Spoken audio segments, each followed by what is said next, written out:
Thank you. Sit down, please. I get it. I'm appreciative.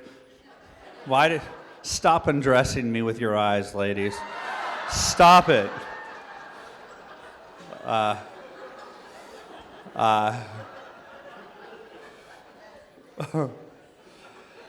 It's too early for that. After 10 a.m., we can.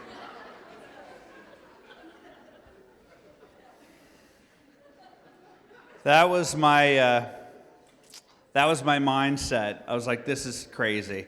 This is absolutely crazy that this is happening in this country. And I had 15 years at that point in new media, and I sat in a basement linking to stories on the Drudge Report, and I got to see things kind of like Rain Man, because all I did was watch trends. I wish it had been stocks, because I would be rich.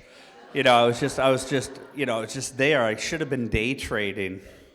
But instead, I was just watching headlines and reading articles and saying, the problem is the media. I looked outside of my window and I realized the problem is Hollywood. The problem is academia. The problem is the culture. The left took over the culture. And even though Gallup says that there's a 2-to-1 ratio of conservative to liberal in this country, at Berkeley, there's an 800-to-1 dollar ratio of money that went to Obama to McCain.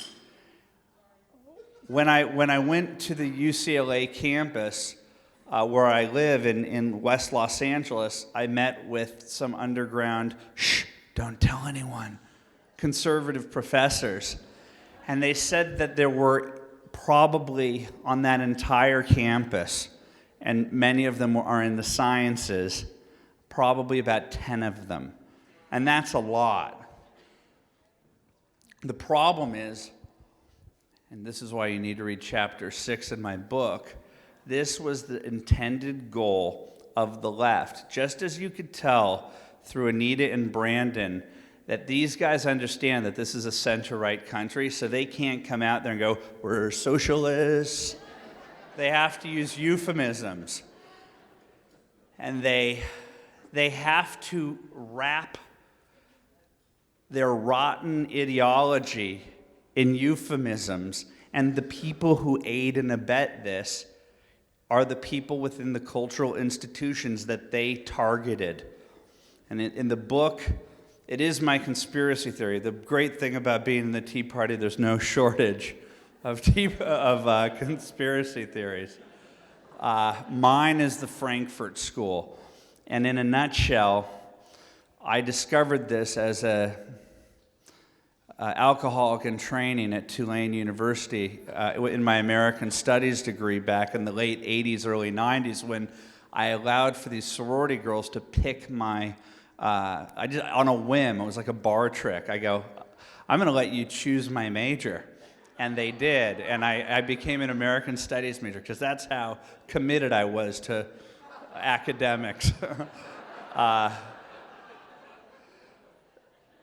And I remember graduating. I remember going into college having a work ethic. And I remember when I graduated, I told my family at a dinner in the French Quarter the night of my graduation, I told our family friends, Joanne Solov said, what is your goal within the next year?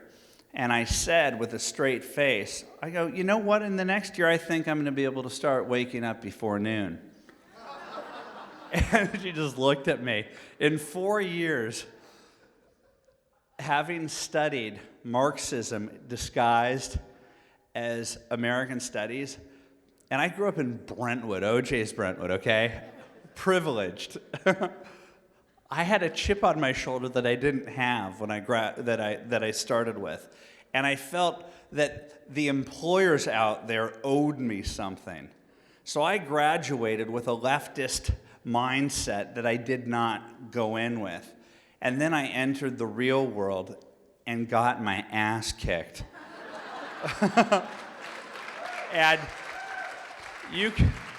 no one from a community organizing group offered me, minimum wage, that maybe I would, have lasted an extra 3 years, fighting everyone. But when I realized that my dad brutally said, "It's over. I'm not paying for your rent anymore and your food." And I remember one time thinking, I'm going to have to buy my own shoes. I've never had to buy my own shoes. And that buying my own shoes and starting to walk in my own shoes gave me something that I really didn't have in the truest sense of the word, that the left wants to hand you in kindergarten just for showing up, and that's self-esteem. Hey, you just exist. You're Asian, you're black, you're Jewish, you're Native. I'm like, no. You have to work hard in America, and then you can be proud of yourself, because then you're an American, okay?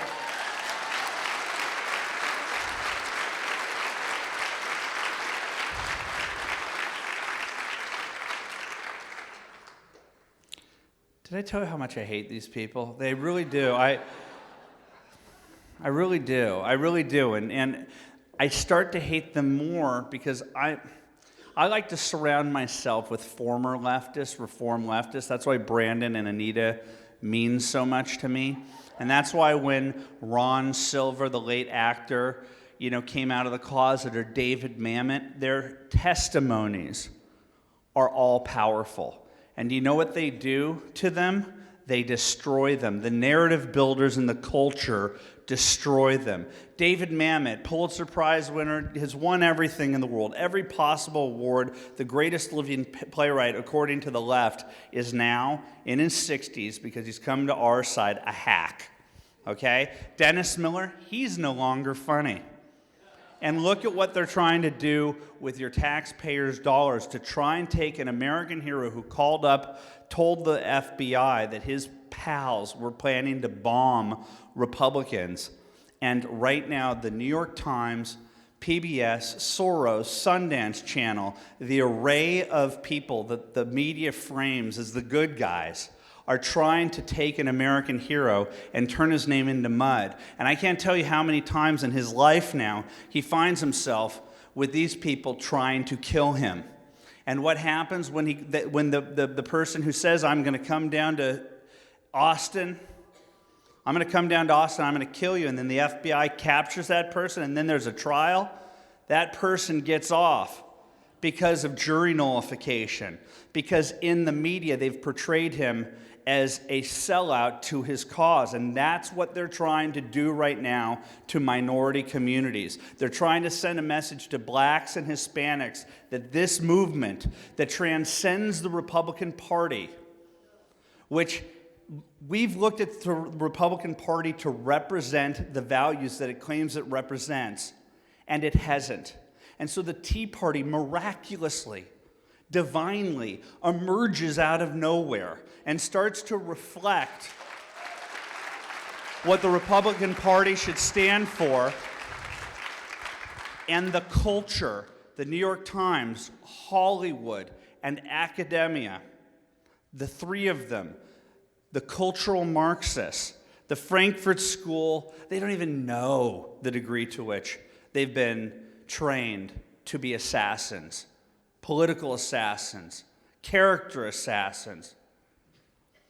And when they saw that you started to stand up versus the Republican Party who acquiesced and said, I don't like what it feels like when 60 Minutes says something bad about me, so I'm not going to stand up for what I believe in. That's what the Republican Party has been for 40 years, afraid of the bully on the playground.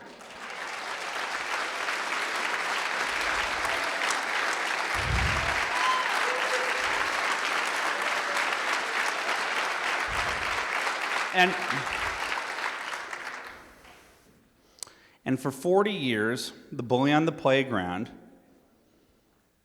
which has done things that should put people behind bars to the communities that they claim to serve, the Republican Party has been told, and the country has been told, that it's racist, and it's accepted the premise, and it's never fought back.